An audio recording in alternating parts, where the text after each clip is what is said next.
Greetings, and welcome to another World of Tanks. This time we're with Thub, and he's in a platoon with 7 Steve and Skycat. He's driving the KV-220-2, which is in no way a completely unfair Tier 5 Russian premium tank. I'm pretty sure it's got the hull of the KV-3, which is a Tier 7 Russian heavy. So it is, well, I don't know if it's overpowered, but it's certainly got very good hull armor, as Jez will show us later in this video. So they're moving down to Heavy Valley because they're top tier heavies. They are in fact their team's only heavies. And it looks like they've already pretty much lost the hill. There's an M8A1 up there, but he's not going to be there for very long. Jez is a little far out from the side here, given that there's enemy artillery in play. He bounces something from one of the new Czech light tanks. Now, the other flank isn't looking great, but they've got a KV-1S in front of them that really needs sorting out before they can do anything about that. Nice shot there.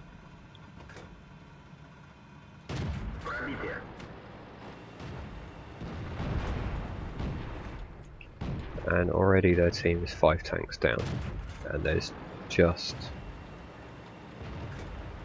7 Steve and Thub and a couple of other tanks here.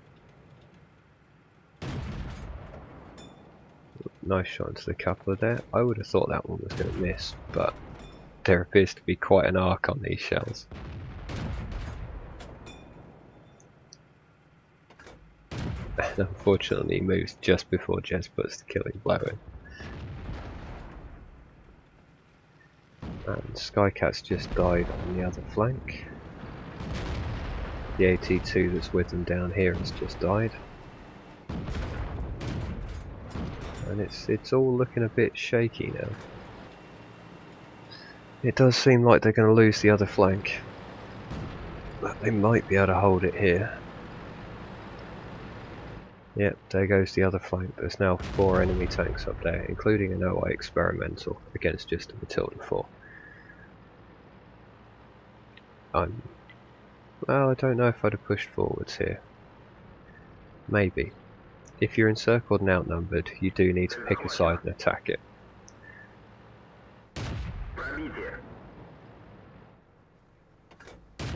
Again with the auto aim, it worked fine, and that thing's never going to bounce the KV-220, but I'd probably still have aimed anyway. There's the Skoda T24, yeah.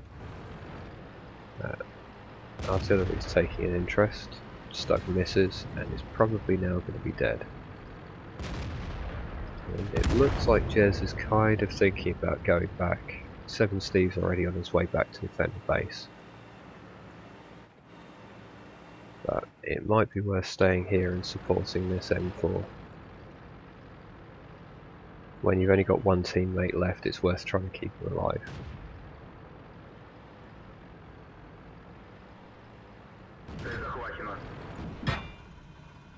And there's a, well, yeah. A tier 3 Czech light tank is not going to go through this thing even from the back. And that was the sound of artillery near missing. And the look at that, the M4 is going to lose. At which point, KV-220 is not fast enough to get away from these guys. So Jez kind of has to try and defend these, while 7 Steve defends the base. Which he's just done. He's just got to reset on that OA experimental. Now, wisely, the Skoda is hiding behind that dead M4. So, Jez has kind of got to push on him here. That was a nice shot. Artillery's taking fire as well. The light tank's putting shots into his back to try and stop him.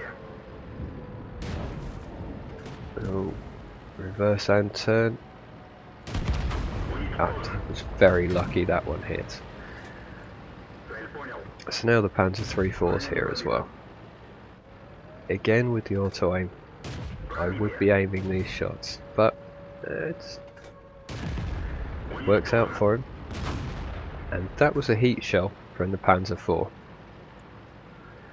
It doesn't look like he's using the top gun, but Jez decides to go forwards rather than backwards, because backwards is slow. And very nicely done. Has a bit of a King Kong moment, swatting all the little things that are coming after him. Meanwhile, 7 Steve has taken out the OI experimental, defended the base, and is being hassled by another one of the little tier 3 check things. So Jez goes back to support him. And the Skoda T24, who, given that he's in one of the red clans, is probably quite a good player, says he's a lucky bastard, but...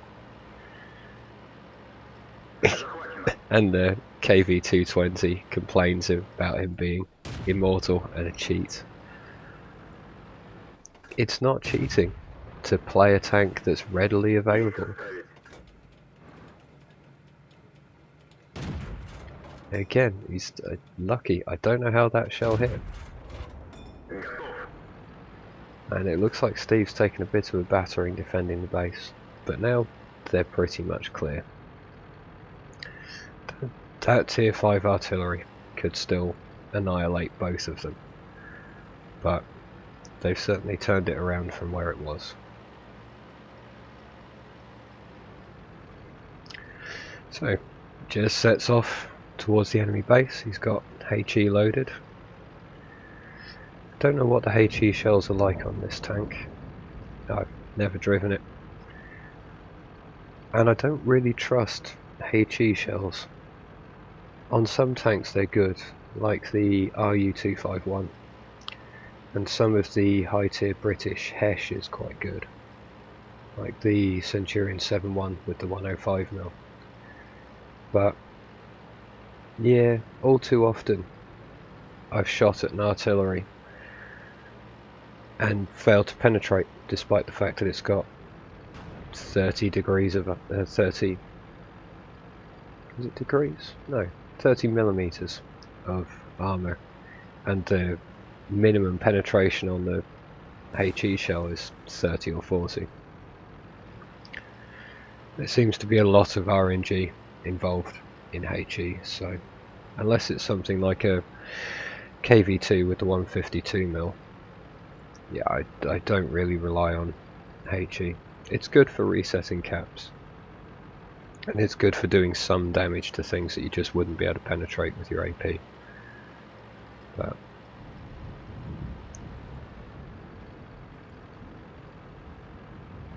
I don't even know if it does enough damage to one shot an M44. Though that's not an M44. So yeah, in the way of Russian heavy tanks, slowly grinding his way up the hill.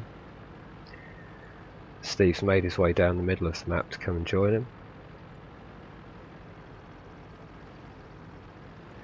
And here, given the speed of these two tanks, I'd say it was worth capping, because the artillery is probably faster than them, and if he wants, could just outrun them.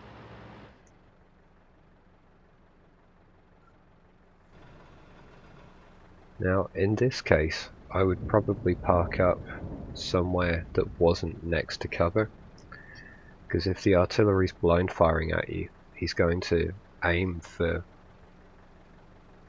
places where people might be, so behind the boxes in the middle,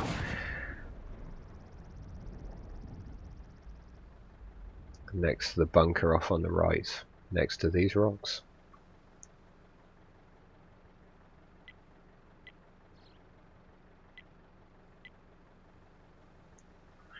And there's Skycat warning them about the two potential avenues of advance that the artillery might take.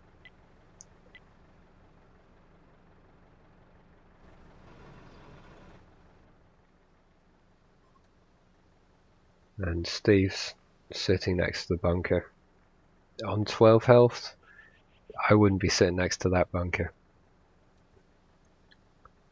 But base captured, nicely done. Good win, good carry.